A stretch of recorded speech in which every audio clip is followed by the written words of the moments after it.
Tell us, what are you doing out here today? What are you advertising? Tell a little more about that. So I work for, or run basically Wicked Bros Productions. We're throwing a show this Friday at CJ's Vape and Lounge. It is a speakeasy bar, so it looks like a vape store from the outside. You push through a grass door and you're inside of a bar lounge. Yeah.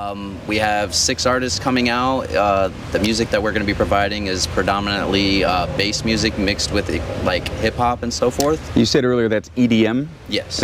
What does that stand for? Digital? Electronic dance music. Electronic dance. Okay, I didn't know. Okay, thank you. So we're starting at 8 p.m., running until 2 a.m. There's pool tables inside. It is also right next door to Brulin's in Lakeland. Okay. So if you're a big pool fan or you want to play cornhole, you could always come into the show. It's $5 for pre-sale tickets right now. Okay. And if you don't want to stay very long or you want to cut in and out between artists, then you could go over to Brulin's and play pool. It's a pool hall with like 24 pool tables. They got, the whole 9 there. So you guys start at 8, you'll be there really late, and you are part of the music production team. Yes. You said, with video. It's going to be loud and bright, and you guys that's what you're out here advertising for Lakeland, and it's probably not just a one-time thing. You get back to this place. Yeah, so okay, what was the name of it again? CJ's Vape and Lounge. Okay. This is our first time doing an event here. Okay. They had another collective doing events here prior, but they ran into some issues financially, whatnot. Yeah. So we decided to step in and take over. Okay. This is our first event at this location, but we will be doing monthly events. Okay. So you'll be out here. Basically. And I don't mind at all. Like I said, man, you come on, have a conversation. You're out here handing out flyers. I hand out these. I'm gonna give you one now. I'll give you something back. Yeah. This is my website. So under your thumb is a Christian ministry that I run. I know you said you're not a religious guy, I think was the word you used. Yes. I noticed your shirt is a lion with the Rastafarian colors. Bob Marley. Yes. Rastafarian. Are you familiar that is actually a religious view? Yes. Okay, you were. Most people don't know. They think it's like reggae is like the extent of it, and it is like a musical genre, but then there's also the views of Rastafarian. Tell us a little about that, if you know. I don't know a whole lot about it. Okay. I would say I'm ignorant in that aspect. Okay.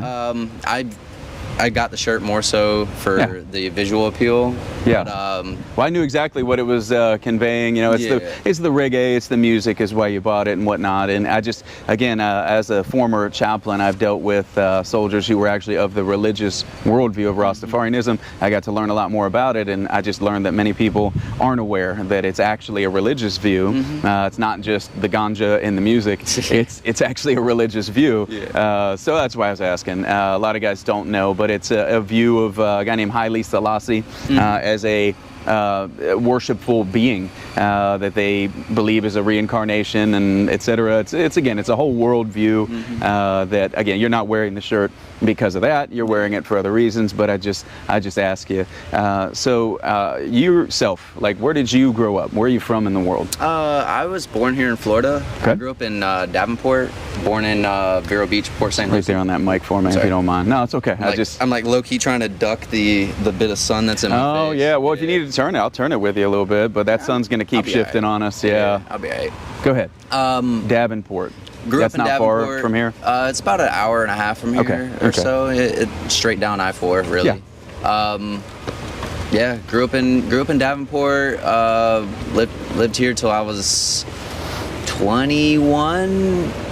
Yeah, I was about 20. Till I was 21. I left for the military right when I turned 22. Okay.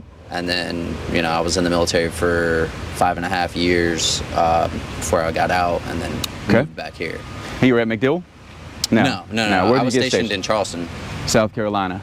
Okay. When I was Air Force, I was Davis Monthan in Tucson, and then I spent a little time in the Air Guard here at MacDill, which is what brought me to USF decades ago when I went to school here. Yeah. So a lot of background there. We talked to AFSC and things like that before. Awesome to meet you, man. I come out and talk about Jesus. I come out and have conversations about faith. As a Christian, I come out and I want to know about guys. I want to talk about what I believe. That's why we come out. What is your thoughts on Christianity? as a faith? Nothing in particular. I would say it's like any other religion, you know. It's going to have its followers. It's going to have its people that want to spread the word of the religion. Yeah. My personal opinion on it is I am very, very fond on the idea that, like, if I can't visually see it, or I can't like grasp it, or it's not something that I can view as tangible, then I can't really put a lot of weight behind it. Okay. So I would consider myself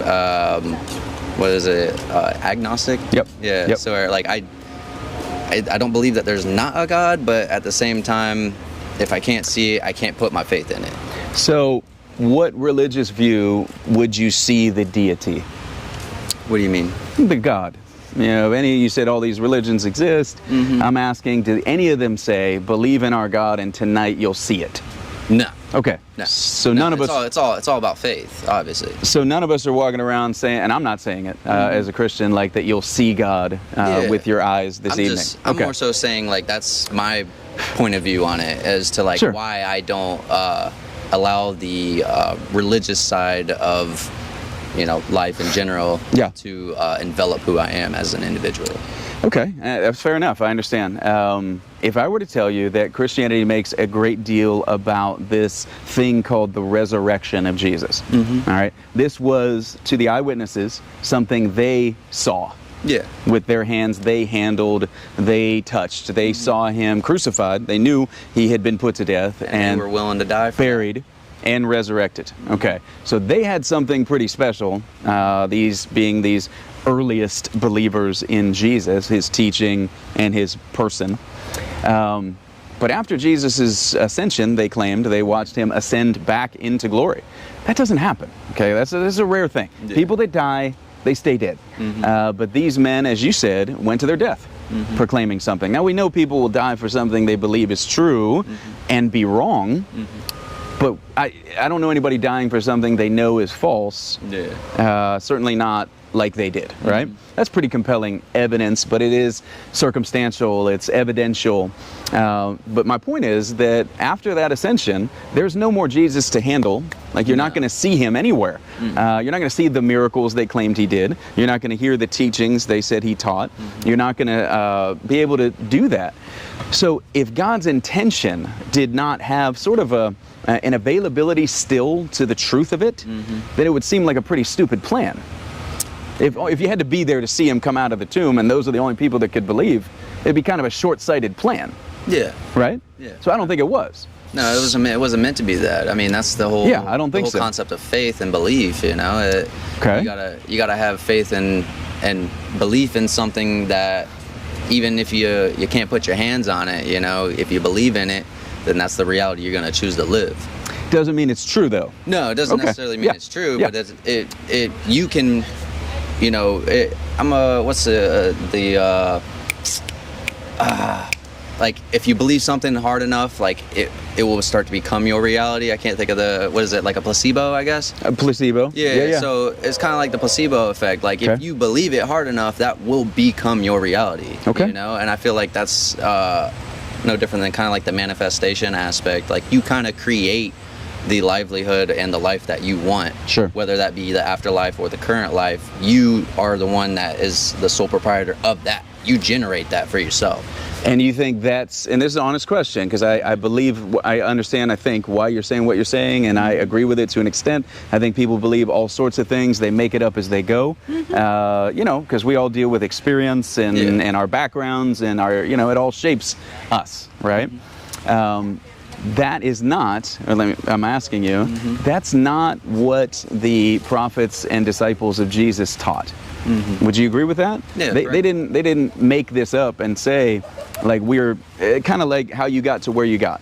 They didn't do it. Like, the claims of Christians is very different than that. That it's actually a revelation from God, revealed to humanity, outside of all of us. Yes. So we don't come up with the truth and then just sort of placebo it in. No. It is a divine revelation. I'm not asking if you agree with that, like, or you believe that. I know you don't. Yeah. But that is the position I would hold. Does that make sense? Is how different it would be? Yeah, that's if understandable. that's true. Yeah. So if it's true that God's word, the Bible, is this thing outside of its authors that actually comes from God into humanity, it's very different than what you're saying. They didn't placebo it in. No, I wasn't trying to say like the religion in the aspect is a placebo. I'm more so saying like No, but let me just stop you. It works. Like what Yeah. you're saying, I think is true. Yeah. And so I see where you're going. I'm not hearing you like insulting or trying to throw out an insult, which I'm not trying to do to you either. I'm just sharing about it. But go ahead. Sorry. No, I was Yeah. just saying like in the placebo aspect, or to kind of like shed light on that. It Okay. was more so because you don't necessarily have something tangible that you can say, oh, I seen that, so Okay. I'm gonna believe it. You Let know, me- you let me have try an this. idea. Let me and try this because of on you, that bro. idea- Yeah, go for I think you're gonna like this. What is 1 + 1?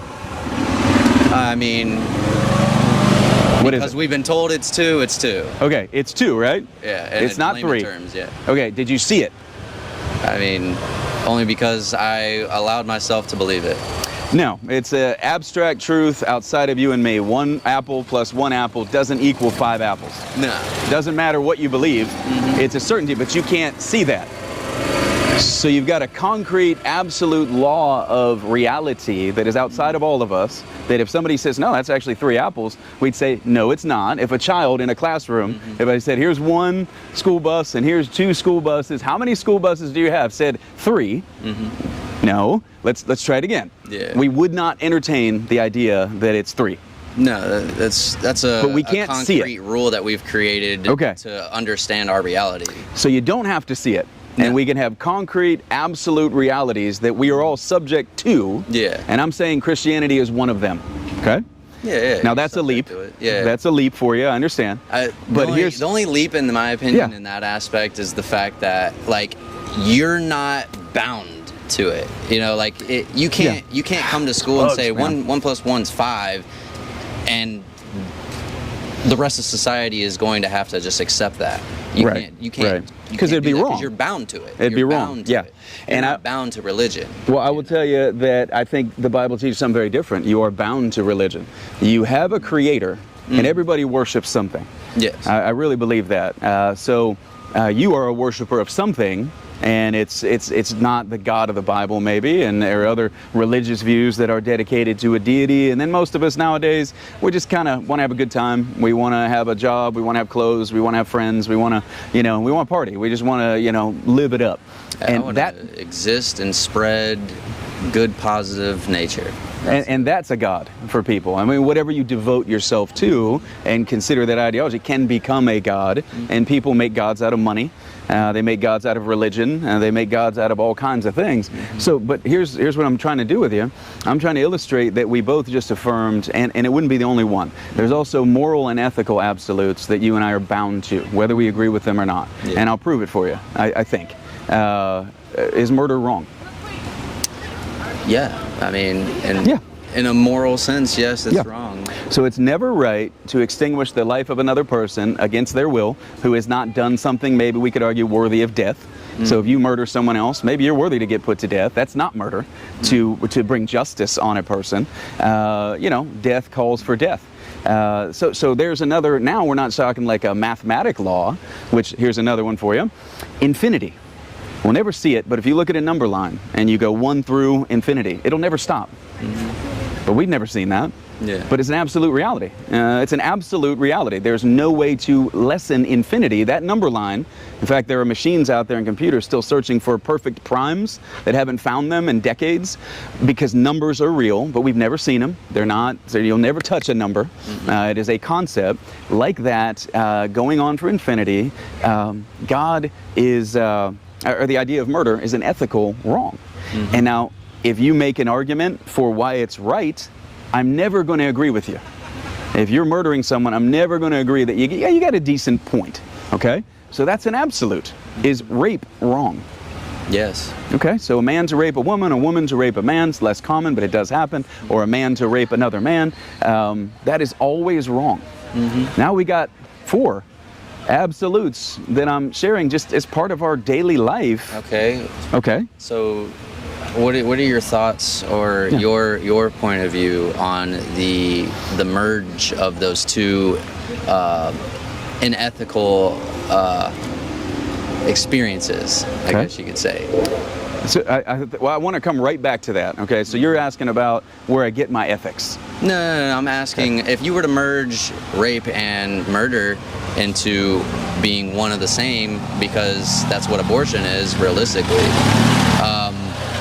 If they're both unethical, then aren't you technically in a continuous cycle of unethical behavior? Because if that baby's birthed, now that baby's birthed through an unethical aspect, something that you don't believe in, you feel is wrong morally. Okay, so you're asking about abortion. Yeah. Whether I was it's just ethical. Sure. Aspect. No, I respect that, and I appreciate the question. I really do. We just agreed murder is wrong. Yes. And so abortion can never be right. Okay.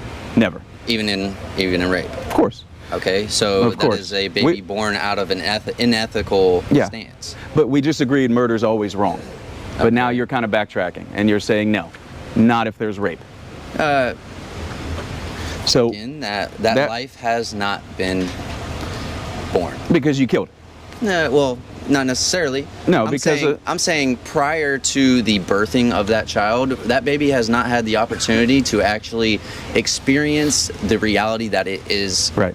It is put in, or is going to be put in. It has, at its level of development, it has experienced it. It's a life, and so that life, I don't expect my 1-year-old to understand what my 18-year-old does, and I don't expect a 3-week-old in the womb to experience things the way a baby born does. That's for sure. But in the way that life always interacts with its environment, it is experiencing life itself. But I want to come back to that in just a moment, because I think it brings up a really interesting question about the certainty of right and wrong. And once we begin to gray area everything, I think you'd realize there's no end to it. Everything's a gray area. Yeah, everything's a gray area. And I'm certainly sympathetic to the difficulties of rape. I think rape is a capital offense. You should be put to death if you rape a woman. Absolutely, no doubt about it. So that's justice. That's not murder. If a man was raped by a woman. Same thing. She should be put to death. Like the women that, there's a lady arrested, I think in Florida, for having sex with like 14, 12-year-olds in her high school. Statutory rape? What's that? Isn't that statutory rape? Well, they were underage. They weren't even like 17. And yeah, there's an idea of consensuality even at that age. But we say if a man is 44 having sex with 12-year-old girls, that's not okay. It should be the same for a 40-year-old woman with 12-year-old boys. Mm-hmm. And so anyway, my point is there's a complexity that I'm aware of, but we just said murder's always wrong. Now, I believe that. That's going to be consistent in my worldview, because I don't base it on me, and I don't base it on you. I base it on what is like 1 + 1 is always 2. So ethics, to your question, I want to come back to it. Here's my point to you about creatures and creation for a moment. Tell me what you think of this. If you were to walk down the sidewalk today and see 3 of your flyers, the handouts I took one of, placed perfectly on that bench over there, all right in the middle, one after the other, you would not conclude that happened on its own, right? If you went into this student center and there was one of those on every table, just sitting on every table, you wouldn't go that got there by itself. You would know somebody had to put them there. Somebody did it. Mm-hmm. You can't look at creation and be any less certain, according to the Bible, that there's a creator. Yeah, okay? I mean, once you see, yes and no. Well, there's no. Once you see creation and intelligence, you know there's an intelligence behind it. Mm-hmm. That's how you're wired. It's how you're built. You can lie to yourself, but everybody knows the program didn't write itself. Yeah. So like Bill Gates will say it's the most advanced software we've ever seen. We've never created anything like this. Richard Dawkins, all these other famous atheists will say, when I look at it, I'm tempted to believe that there's a creator because of the evidence of creation. And I just bring it up as another point as we kind of move around a conversation here. That's always good to have, man. I love having these talks with guys. I'm asking you to think about this today. There are evidences to which you and I are subject, whether we believe in them or not. If you go out on I-75 right now and say, I don't believe in cars, you're going to interact. I don't believe in trucks. It doesn't matter. And I'm presenting to you that religion is exactly the same way. Now, if it's true, and I want to present why I know that it is true, and preach Christianity as opposed to ABC, or agnosticism, which is another religious worldview, but it just means I don't know. I don't subscribe. I don't believe in any one view. Yeah. So can I tell you why I'm a Christian? Share that with you real quick. Yeah, hit me with it. Okay, I'm gonna hit you with it. When I look at the 10 Commandments, I realize if there is a day of judgment to come, like when I die, I pass through this mortal coil right now, the Bible says I'm in, that I'm going to do horrible on that day. If God is my judge and he judges me by his standard, I've got this thing called a conscience, okay? It should be the thing that tells you, murder, rape, wrong. Now, you cannot listen to your conscience. You may have seen soldiers do things, airmen do things that are unethical. They didn't listen to their conscience. And we held them accountable with UCMJ. And if they said, well, I just did that, I got drunk, I drove, you didn't listen to your conscience and said it's wrong to drink and drive because you could kill someone or yourself. And that's not right, okay? There's this little courtroom witness that I've got, and it's called the conscience, and it speaks about right and wrong. And when I look at the law of God, I know beyond a shadow of a doubt that if I stole from you today, you'd say it's wrong. If I took something of yours, no matter the value, you would say, give that back. It's not right to take someone else's stuff, okay? Stealing, lying. If I'm created in the image of God and I've told lies, the Bible says I've dishonored my Creator, in whose image I'm created, and I'm to bring honor to and reverence and respect, okay? So look at the 10 Commandments, and I saw that if there's a day of judgment and that's the standard, now I'm starting to understand only then why Jesus said he is who he said he is. Okay? Now, if this is true, I'm laying it out, man, like 3 cards on a table, and I'm asking you to consider, why does your conscience speak to you right now today that you know lying is wrong and stealing and murder? Why do you know that? You didn't need a Bible. You didn't need your parents. You didn't need me. Yeah, I'm not God. I'm out here just having a conversation. You knew when you got brothers and sisters, they took something that didn't belong to them. What'd you say? Oh, that's okay. It's ethical relativism. You said give it back. You know what I'm saying? Depends on the situation, but yeah, my brothers, for the most part, like we were. Y'all were good. Yeah, I got 2 brothers. Still pretty much good. Yeah, well, I got 2 brothers, but you know what I'm saying. Yeah. You would say give that back, okay? Yeah. So ethics, like 1 + 1, it's not subject to you and me. There is an absolute, and I'm saying the 10 Commandments are that absolute. So they're over you and over me. And if God quickens the conscience of a man, meaning gives him life from death, and the conscience works, it screams at him. There's judgment to come. So now, what I'm doing, and you said Tyler? Yes. Sorry, I didn't want to get that wrong. I kept thinking Kyler, and I'm going, wait a minute, that's not Joseph again. Tyler, sorry. Yeah. Tyler, if I present as evidence to you the law of God that says all have sinned, come short of the glory of God. Now that's an ethereal concept you can't touch. How do you know that? So I'm telling you that the first human beings on this planet fell in sin. That's what the Bible teaches. Adam, Eve, you may have heard the story. No doubt you have. That happened. And it's affected you and me standing here today. And you say, prove it. I'm going to say, listen to your conscience, look at the law, and that sin condition that the Bible says you've got that you can't touch, like infinity, like ethics, there's right and wrong, like 1 + 1 is always 2, all these evidences built into our experience. I'm saying to you, look at the standard, and like a good doctor diagnoses a disease, even if the patient thinks they're healthy, the law diagnoses the condition. Now, men will say, yeah, but. And what I'm inviting you to consider today is that this is what I mean when I say you're bound to this, whether you agree with it or not. So would I be. That if this is the stand, I'll finish with this and get your thoughts. I'm wrapping up my little sermon to you here in about 20 seconds. If the day of judgment is coming for God's law, and I'm the criminal, I did it. Not just when I was 2 with a pack of bubble gum. I stole whatever was available to me when I could, and if that was a diamond ring, I'd have stole that too, not the bubble gum. There just weren't many diamond rings in 7-Eleven for me to gank when my parents weren't looking, right? If I stand before God, it's not going to go good, because he's good, and he says, I don't just punish murderers and rapists, liars, blasphemers, adulterers, fornicators, etc. That's you ask for forgiveness. True. But that wouldn't even help me. So if I'm standing before this being and I say, hey, forgive me, he'd say, why? Yeah, now you're supposed to ask for forgiveness prior to that point, correct?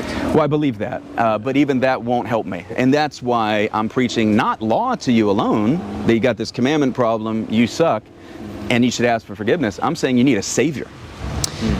And that's where Christianity comes in. But I don't want to talk on anymore. What are your thoughts on what I'm saying so far? I mean, just to kind of like backpack on the, Judgment Day aspect. Okay.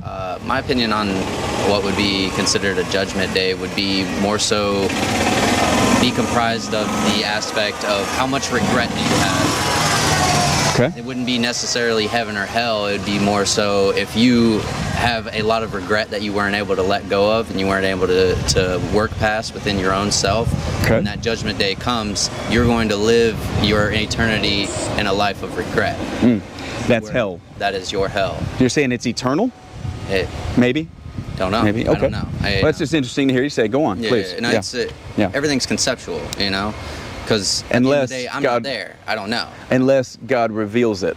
You're right. We're left to endless speculation. Exactly. I agree. I would be doing nothing out here on the sidewalk but speculating about what I think these things mean. Unless an authority higher than me has revealed them, which I believe he has, and I'll go into that with you if you like. You're right. So it is speculation. Unless there's something more than speculation. Yeah, I mean, we can even go back on the aspect of if it was made concrete, Okay. Fair enough. And the only thing concrete, in my opinion, is concrete. If that was true, we couldn't say 1 + 1 is 2. We couldn't say it's always wrong to murder. We couldn't say anything that we've already agreed is true. But let me ask you this. Yeah, go ahead. But do you agree with what I'm saying? We couldn't say that if that's it. In a general sense, based on modern society and how we view things, yes, I agree with you.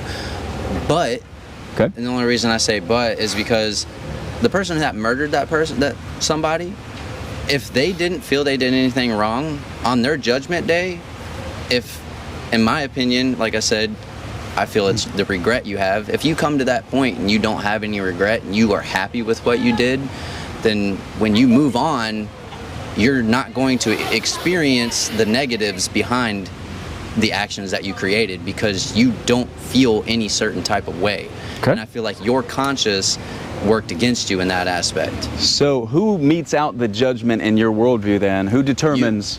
So it's all you-centered. You decide that. Does that sound maybe kind of selfish? No. If I say eternity depends on me and what I do with it, I just want to present to you, man, that is really, and I think it's what people do. You create the life that you live. That's how I look at it. I'll say it this way. Yes, you do that, but if you're looking in the mirror and you're seeing the determiner of truth, you're your own. No. I'm not saying determiner of truth. Well, yeah, you are. Your own truth. Your own truth. That's what I'm saying. Your own truth. Okay, let me say it that way. If you're the determiner of your own truth, then that means so is this guy, and so is this gal, and so is this guy. It means everybody looking in the mirror sees their God. Okay. And I want to present to you, that doesn't work. Because again, and here's where it gets very particular and applicable, and if you don't agree, well, it's a problem. If somebody said, for your argument, carrying it to fruition and making it specific. We're not just talking a general sense now, let's look at the absolute way that it plays out in reality. Okay, wouldn't the Crusades technically back my opinion on that? Yeah.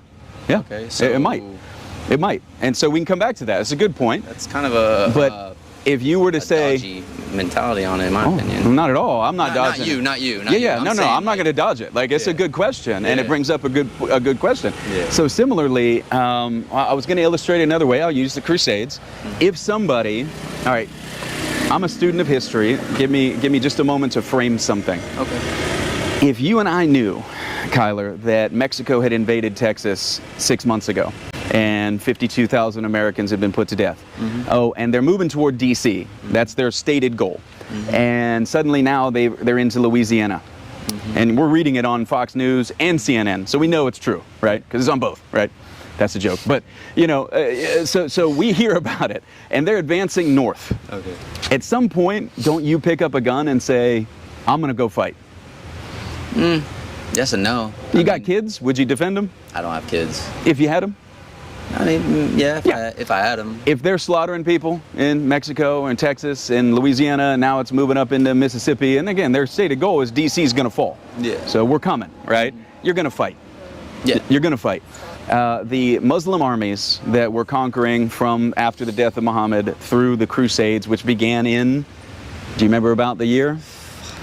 Okay, end of the 11th century. Okay. Islam begins, depending on who you ask, say around the early mid of the 7th century. So now you've got these hundreds of years of wars throughout the Saudi Arabian Peninsula. You and I have been in a lot of the same places. If you've been to Kuwait, you've been right to the tip of Saudi, for example. Wars that are there, but then they expand to the west. And they're conquering Jerusalem and Israel, and then they're conquering modern-day Turkey, and they're conquering North Africa, and they're moving up into Spain. And you got all these white, English, French, etc., you name it, Danes, Netherlands, all these lands up here. The stated goal of these men is the conquest of your land. You're going to fight. And you're not just going to fight to like defend. At some point, you're going to become offensive.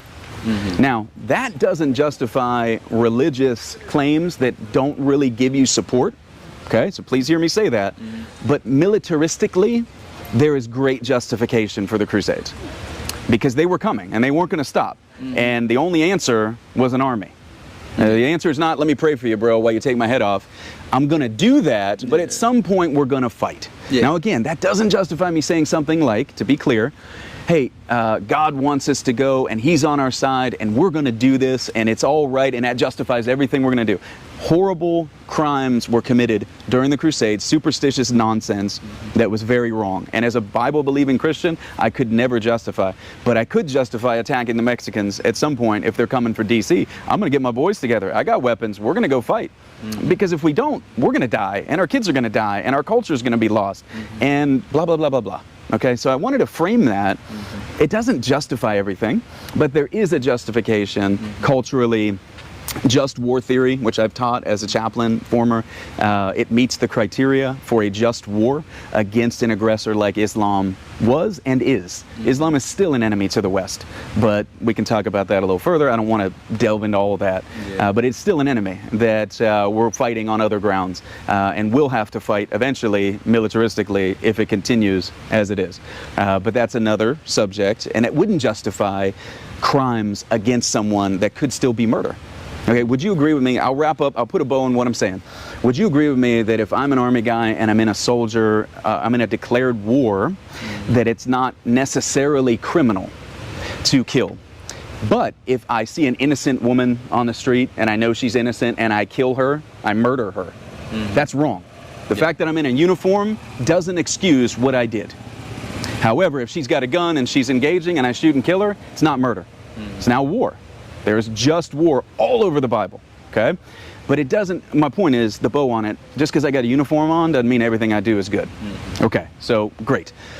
So what I'm saying is, if your worldview plays out, what you just articulated before I tried to frame this and put the bow on it. Sorry, I took a little longer than I wanted to there. You're good. If your worldview is true, Kyler, then you could never argue against rape. You could never argue against the Nazis. Because they thought what they were doing was right. And the rapists may think what they're doing is right. And you can't say it's wrong. You have no ground. Again, you're trying to make it seem like the way I'm describing that is in a projective standpoint. Because what they're doing is still wrong. I'm saying in their own right, they feel they're right. But they're wrong. Yeah. Like I said, to a general. Why are they wrong? Because we have decided that that is wrong. Who are we? Society. So if a society decides that that's right, it's right. In that society. But that society is right or wrong? Based on their standards, they'd be right. See how Based on my standards, they'd be wrong. You see how this would never work? You would never, and this is where I catch the agnostic in these arguments. You know as well as I do that if a man came up to affront you or your mother and he thought it was right, you wouldn't give me that ridiculous line. You wouldn't say, if he thought it was right, then he's right, sort of, but not right. No, he's right in his understanding of the situation. Like I said, you're still trying to make it a projection outward. But I'm telling you, everything is internal. It's not, because if he comes after your mother, it's not internal anymore. He projected it outward, and then now I have the right to then take my internal projection and put it outward as well. So if we're all just God determining what truth is, that doesn't work. You could never say anything's wrong. That's my point. Nothing's ever right either then. Okay, so there's no right and wrong. So rape is okay. Everything is all based off of individual. So you think rape is interpretation. okay if somebody thinks it's okay?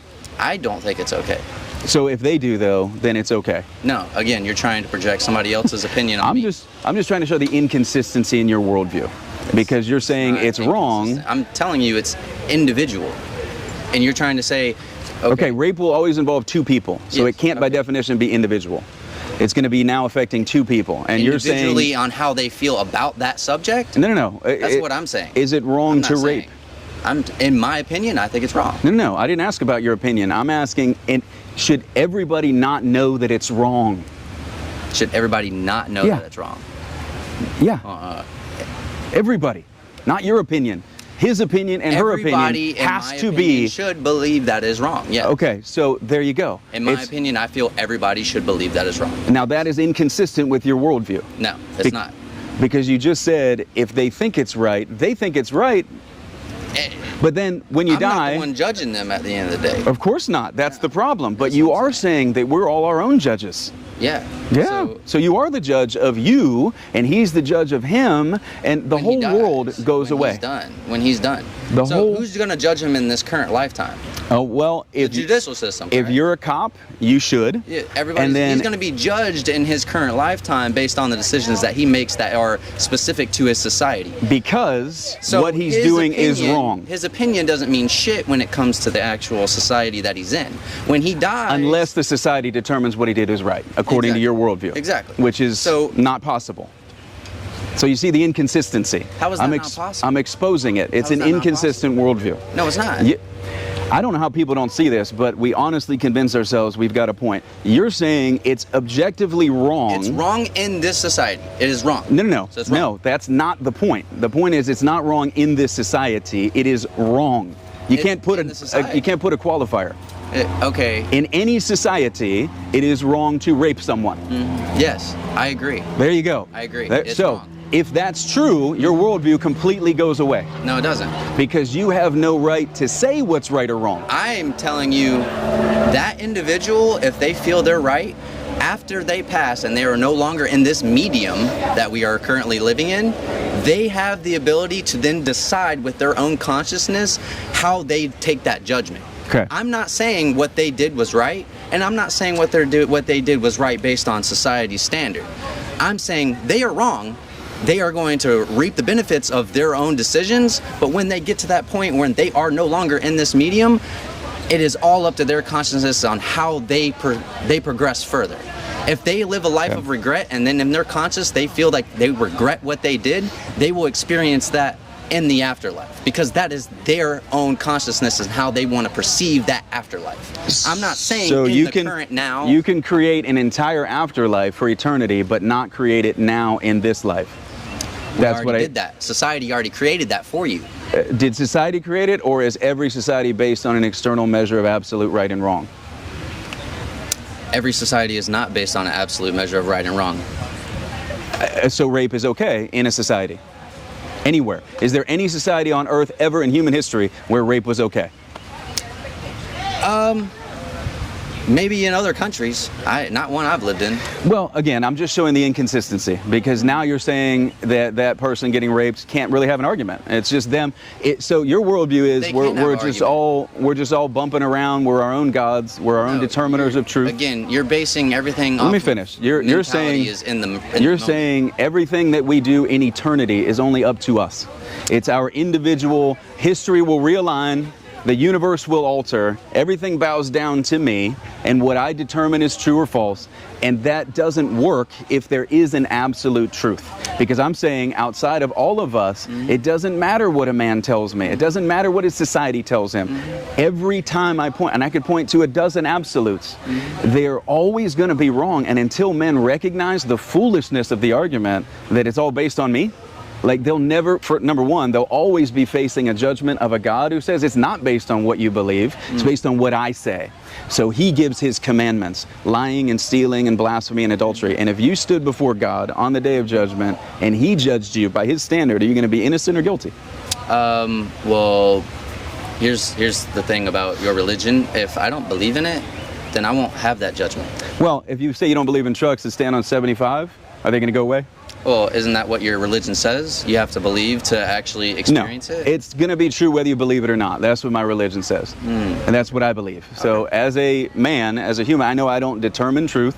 I don't decide eternity. It doesn't bow to me. I'm just a creature. I'm just this little thing that'll be here today and gone tomorrow. And there's a law that calls for my judgment. My conscience affirms it, agrees with it. I know right from wrong. The law bears witness with my conscience, bears witness with that law.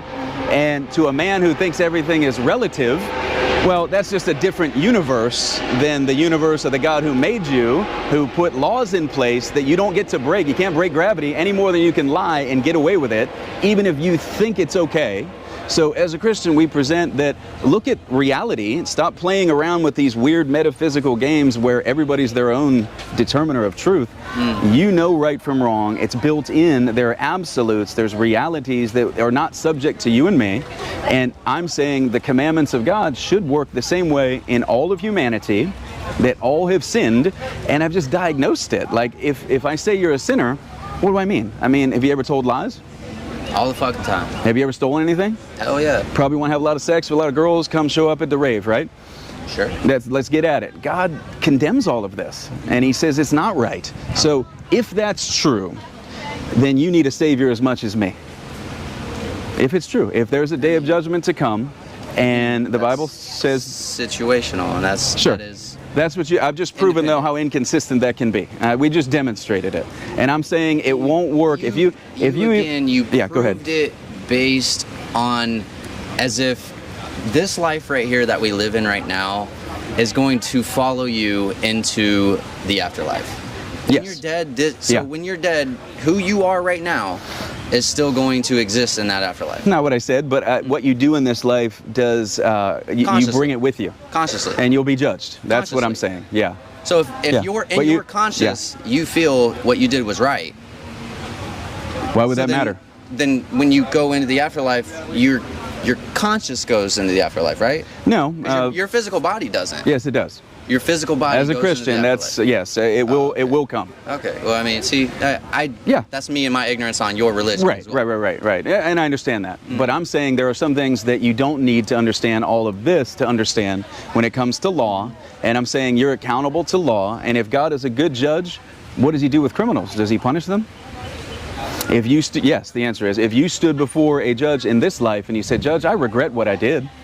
Like, I regret it, man. I'm really sorry for what I did to that person." And the judge would say, "Great, you should be sorry. Go to prison, be sorry for the rest of your life. You should regret it." It's not going to get you off the hook. No. And if God is a good judge, he's not going to look at a sinner who says, "Man, well, again, in your worldview, there is no God. You're your own God. You determine what truth is. History, future, eternity revolves around you and whatever you think." I'm saying that doesn't even... That's not necessarily it. Again, you're trying to expand the argument to things outside of what I'm saying. Oh, I'm trying to connect what is out Putting here. Words in my mouth is what you're doing. Am I? Yeah. So you didn't tell me earlier that when I die... history was based on me? Did you not say? Did I say that? Yes, that's you did. What you just said. You did. That's not what I said. You did. I did not say. Here's all how you said it. Based on me. Here's how you said it. It's not a verbatim. I'm not going to quote you. But did you just did that? Did you not tell me earlier that if you feel and have regret in your life, you'll go to a good place? If you don't, you go to I didn't say a good place. If you have regret. I said if you have regret, you're going to go to a place that you feel is going to chastise. Now, who made that place? You. You make it. You make it. So you're creating your own place. You create your own afterlife. That is amazing, but again, it just shows, again, the difference in our worldviews. Yeah. I'm saying there's a creator, and I'm a creature. I don't get to create. Okay. You're saying I'm the creator. I didn't say I'm the creator. I said that I am in charge of my own afterlife because So who makes that place for you in the afterlife? You? Your own conscious. So you do it. Your consciousness. So am I putting words in your mouth? You make your own afterlife. Okay. You make your own consciousness at an afterlife. Yes. Your consciousness is what progresses further. And if that is true, then indeed everything Jesus taught is wrong. If what you're saying is right, then Christianity cannot be right. And if Christianity is right, what you're saying cannot be right. They can't have two contradictory truths and both be true. We can both be wrong, but we cannot both be right. And so what I'm submitting to you is something far more. Go ahead. How can't we both be right? Well, That's Jesus said, the thing as well. No, well, okay. Jesus said, "I'm the way, the truth, the life. No one comes unto the Father but by me." Now, if that's a true statement, it cannot be that there is not a Father, number one, and there cannot also be another way to said Father opposed to what he just said. Okay, so this is, again, let me just kind of give you some more information on like my opinion on it. Well, that's all you've got is your opinion. I respect that. Right? That your body, your soul, your consciousness, you go. You go before the Father. I do believe that, and I believe it because the Bible teaches it. Okay. So it's not me just making it up. Again. Yeah. But I'm just saying, because you believe that, right? Because you believe that, that is the experience that you can expect to have going into the afterlife. Correct? And you will have it as well. According to the same book. Based on your opinion? No, according to the Bible. Not my opinion, the Bible. I share that opinion, yes, but I'm not sitting here making this up as I go. Okay. You may be, right? I'm not making anything up as I go. I'm just telling you. You got to create your own eternity in the future, bro. You're totally making everything up. Okay. You know, but I'm not doing that. So you're doing it, but go ahead. Okay. So yes, according to my belief, which I share with the Bible. Because somebody else had the same idea that you had, it is not make believe. Well, yeah, it's a biblical opinion. That's my worldview, is the Bible.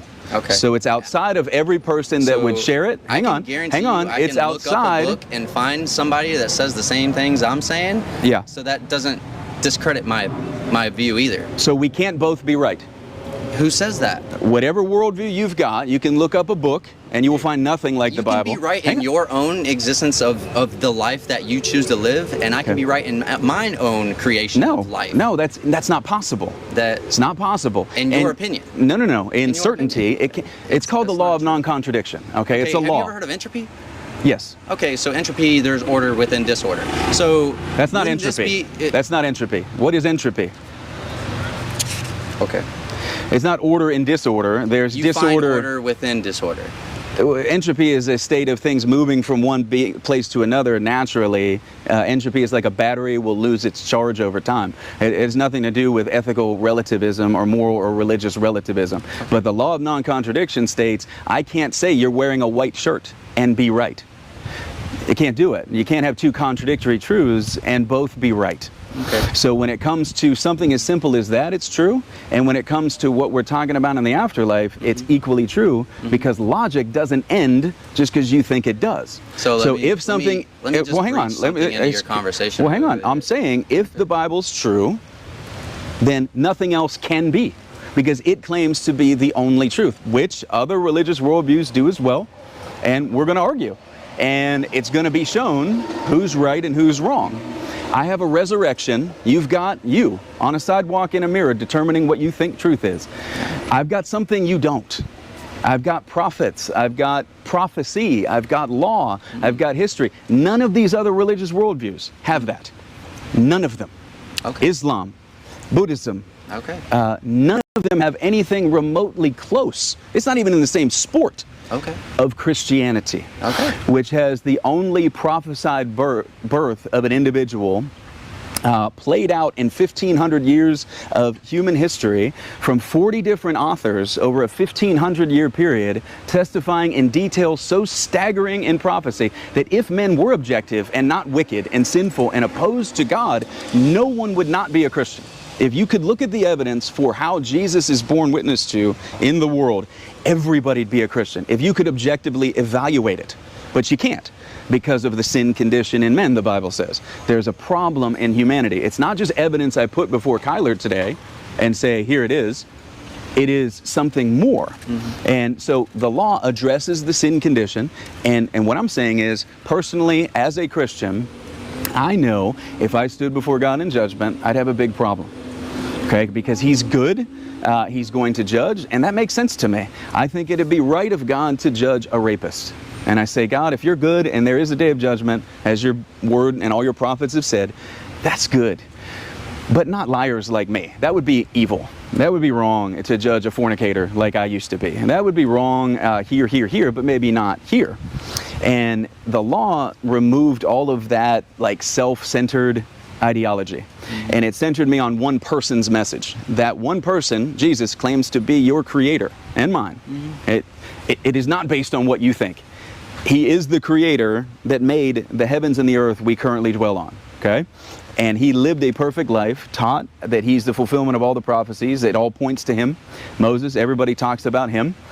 And he dies on a cross and rises again from the dead. And I know that God has shown me that the law that I don't even need Jesus for, that bears witness that I've done wrong, that there's wrong in the world. I can talk ethics, I can talk absolutes, I can try to bring a man along to understand. That works in his courtroom too. You don't get to determine what truth is. He does. Just like you don't get to determine what 1 + 1 is. He did. And it's in your experience. It's right here. You can't rape a woman and say, well, I got an argument. You're not even hearing me out, bro. You wouldn't do it. And I'd say, shut up and throw him in prison if he rapes a woman. Close his filthy mouth. He doesn't get to make an argument. And you'd say, yes, that's true. But then you're going to give me this line about how everybody determines their own eternity in their own experience.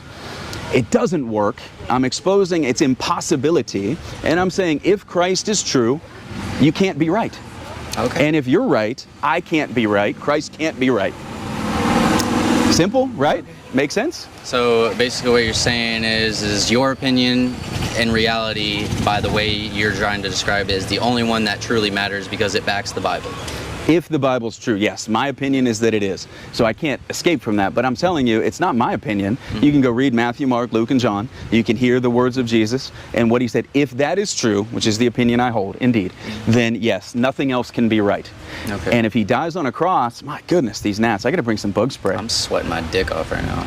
Well, sorry for the language. Whoa, guy. Well, I don't have a lot of kids watching, but you know, if you have, okay, I'll put it this way. I'll finish with this, man, because we're having a lot of interesting conversations that I'm trying to connect to you right here on the sidewalk today to tell you, you don't get to determine truth, neither do I.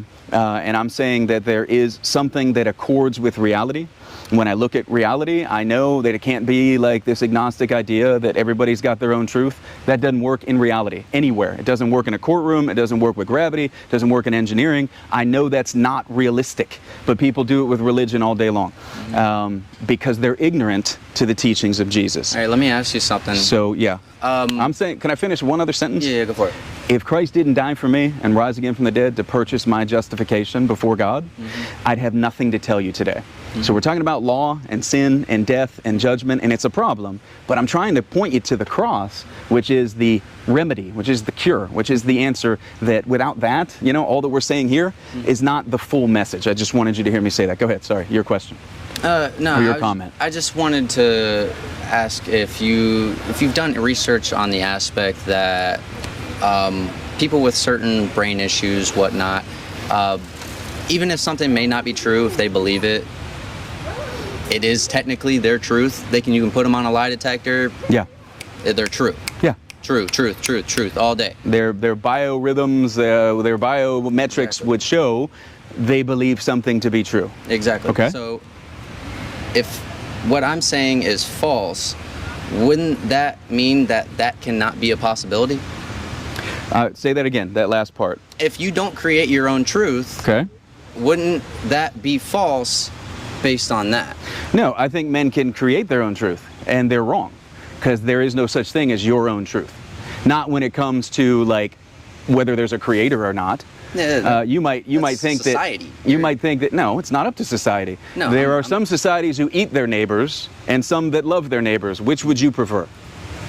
Love thy neighbor. So it's not up to society. No. There's not like, well, we need 6 opinions to determine if rape is true or not. Raise your hand if you think it is. It doesn't work. Your worldview is inconsistent because it's based on you. That's what you think, is it all revolves around you. And I'm saying, I don't believe that. I don't saying it all revolves around me. Of course you are. And 100 ways you've said it. It is all up to a person to determine what truth is. And you've even gone to the extreme of saying, just now, somebody can believe that something is true and it becomes true. And the implication is that's the same with religion. If I believe Christ is true, it's like the dude who thinks he's Napoleon Bonaparte in the local hospital today. Same thing. And I'm saying if it is based on us, you're right. If it is based on my opinion, what Joseph thinks, then you're right. It's just I'm an evolved fish, and so are you, and we're just meaningless specks of dust on a blue ball in an indifferent universe that doesn't care about us. But that isn't the biblical worldview of the Creator. It isn't what I'd represent as a Christian, but I'm saying you've got a sin problem with God. The law diagnoses it, and like a good doctor, if I love you, if if I care for someone and I want to make sense of the cross, I can't do that without talking about the sin problem. Because the cross is that answer. So when I go to Saudi Arabia, which I've done, I preach in Pakistan every month. Not physically, I do it online. When I have a conversation with a young man in Greece, as I did last week, on the island of Cyprus, he grew up in Greece. If I talk to a guy that lives in Virginia, if I talk to whatever, I'm going to go with the same message. Christ died, Christ rose again from the dead. Now, if that's true, if it was true, and I know it's an if for you, you're an agnostic, I got it. I'm out here trying to reason through something because I want you to understand it. If it's true, it's really good news. It's really good news. And I would go, this religion didn't begin where I'm from in Ohio, that I preached to you. It began in Israel about a little less than 2,000 years ago, where they obeyed the commandment of their Lord, go into all the world and preach this gospel to all creatures. Baptize them, teach them everything I've taught you. I'll be with you when you go. This is an omniscient God in the flesh speaking who will resurrect, and he's here right now. You can't touch him. You can't handle him. You can't see it. He's not here physically right now. But as certain as 1 + 1 is 2, there is a day of judgment to come. Your conscience bears witness with God's law, and I'm asking you to consider, if God is a good judge, dude, like, I want you to see this. I want you to be concerned about this, because Jesus said those who think they're sick are the ones that go to the doctor. If you think you're a pretty good guy, if you're doing okay before God, then you're never going to understand why a crucified Jesus. Why do I need him? I got Buddha. I got me. I got the guy in the mirror telling me what truth is. You'll never understand his message at all. That's why the law has to precede the gospel. And I have to strip men of this idea of religious relativism. It doesn't work in reality or eternity. If Jesus is true, I'm asking you to consider, what is the testimony that we give? Why do we give it? Why do we believe it? Well, all that we're talking about now in this worthy conversation is a part of that. And every bit of what I think I'm saying comports with your experience, daily lived, your realities in the universe around us. We didn't make. It's there. And the good news is you can know this God. You can actually be reconciled with him. He will teach you not only his ways, but who he is. That's good news. I'm not saying spend eternity with the judge. Like, you can become his child. Like, he'll know you. You'll know him, and the truth will set you free. You're not free right now. You're in a courtroom, and you're waiting on a day of judgment to come. You don't believe it? It's got a nice shady spot here and a big blue beautiful roof with wind and some gnats. But you don't believe it. But you are going to die, and God says, yeah, that's fixed, right? It doesn't matter whether we believe we're going to die or not. You're going to die. Christianity teaches this, and it's been appointed unto men once to die, and then comes judgment. And I'm saying, in your own goodness, you will fail the test. You're not a good person. You're like the rest of us. We're all sinners. Well, you say that like it's true for everybody. There's an absolute reality you're just kind of letting slip, a little Freudian slip. You're right, we're all sinners. And so when I use the law and I point to the courtroom, you should say, yeah, true. But you don't. Well, I'm saying there's something else about the love of God and the mercy of God that only makes sense to a man who understands, like, you're on a plane and you're at 30,000 feet and you're going to have to jump. Only a man that understands that appreciates parachutes. So the law is supposed to wake men up. Does that make sense? Show them their day in court. That's why Jesus gave it 1,500 years before he was born of a woman named Mary, and then taught what he taught.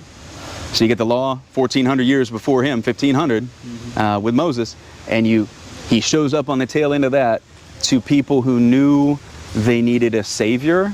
They received him openly. To those who didn't, they crucified him. They rejected his message, just like you do today.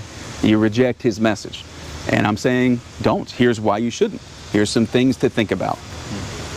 I mean, I don't reject his message. Like I said, I just believe what I can see and what I can tangibly get my hands on, you know? But we already showed that that's not how you live, man. Do you get in an elevator and inspect the cabling on that elevator every day? No, I believe that you believe. It was already inspected, because if it wasn't, there you go. It wouldn't have been able to be done. Do you drive down the road before you drive down the road and make sure there's no hazards? You don't even live that way, bro. But here you are with your eternity, and you're saying, I can take Jesus or leave him.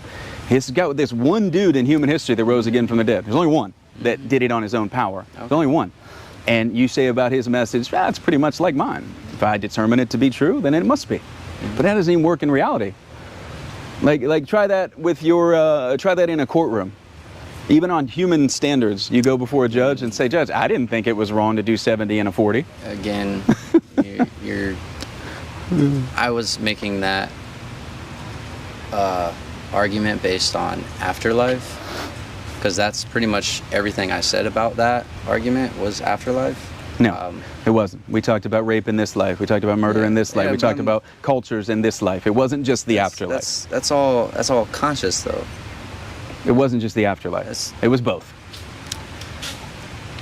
What I'm trying to say is, in that person's mind, they may feel they are right, but they are still going to get judged in this life, in this medium. Mm-hmm. They cannot change that.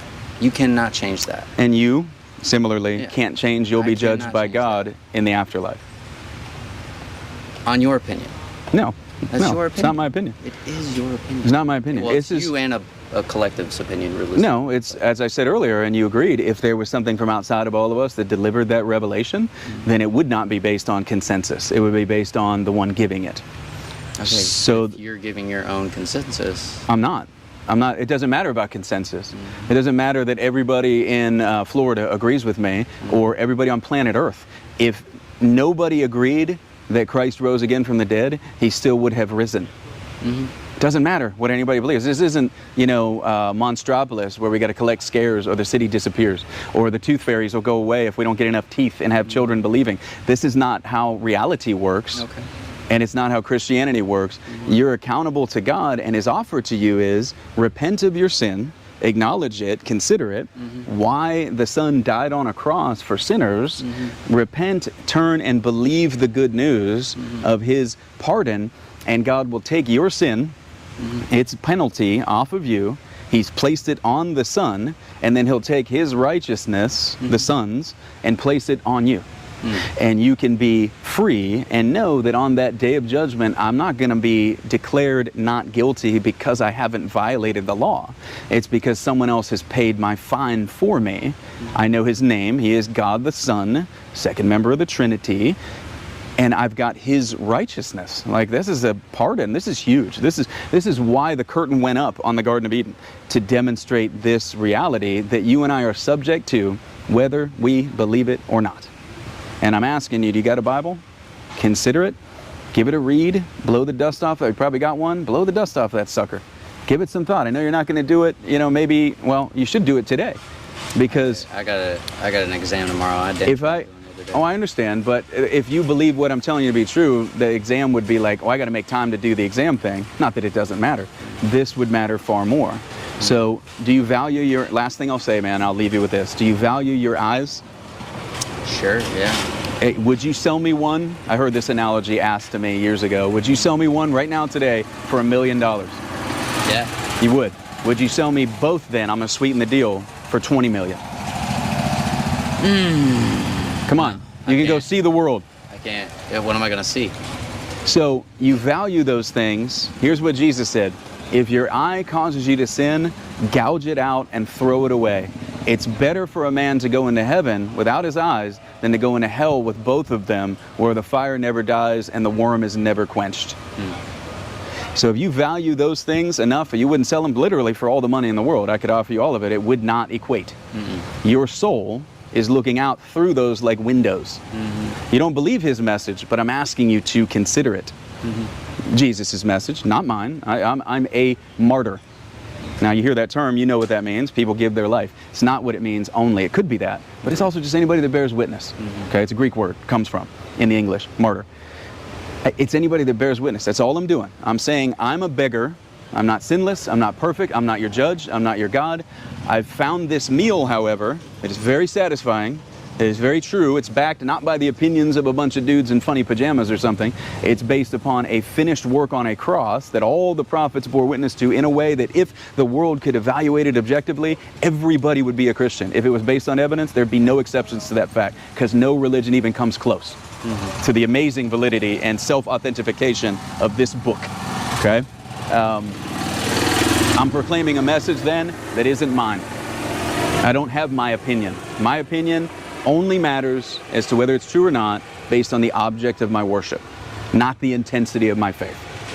So if the Bible's true, then that's what I'm proclaiming to you. It is. And it doesn't matter whether you believe it or I don't, or I do, but you're going to die. Doesn't matter whether you believe in it or not. And God wants men to live. So he's offered you a way to settle out of court today through the cross. And that's the good news I bring you. Doesn't make any sense if you don't understand your sin. It would be stupid, right? If I had Jesus on the cross and I said he's just up there because he's a really sweet dude and he just loves everybody, you'd be like, what the? That's freaking sick, man. But if he's a substitute for you and your sin, God is placing it on him, it starts to make a little sense. That's why we preach law and get into all these hard conversations, just so we can preach grace. Love, mercy, grace. That's what God wants to give men. But they say, I'm good. I'm going to figure this out on my own or something. Okay. Not going to work. It's not going to work. You can't do it. You're going to just be endlessly speculating and then be in hell. I don't want you to go to hell. So what are your final thoughts on it, man? I appreciate all this time with you. I know you're not walking. I don't think right now you're saying, hey, dude, I want to accept Jesus today. That's not my goal. My goal is to make sense of something. So what's your response, man? We've been talking a while. My goodness. I don't even really have a response, honestly. I feel like I'm just hot at this point. Can I buy you lunch? You're all right. I still got to go hand these out. Oh, that's right. You got work to do. Okay. Well, hey, I appreciate your time. I got some, I'll tell you what, let me do this. I'm going to go ahead and stop this.